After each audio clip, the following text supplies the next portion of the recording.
वे एगो गाना सुना था।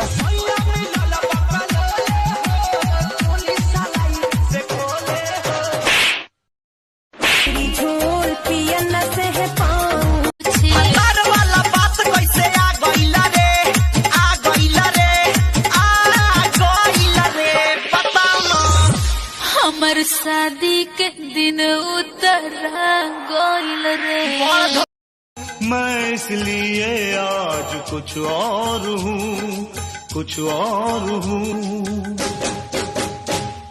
नायक नहीं खलनायक हूँ मैं। तेरी चुनरिया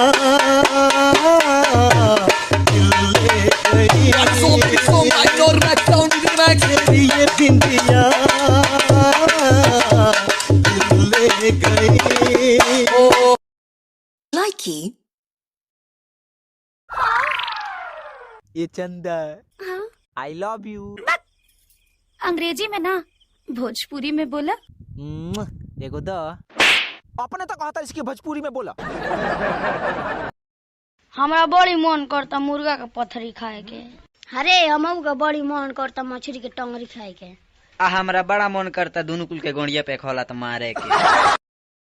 5 अप्रैल को कोई भूल मत जाना, सारी लाइट ऑफ करके रात को 9 बजे दिए और मोमबत्तियां जलाना और सारी दुनिया को बताना कि हम इस बीमारी की लड़ाई में एक हैं। जय हिंद, जय। अरे बोल ना रे, किससे बात करना है तेरे को? किससे बात करना है तेरे को? तारा माई से, तारा माई से, तारा माई से।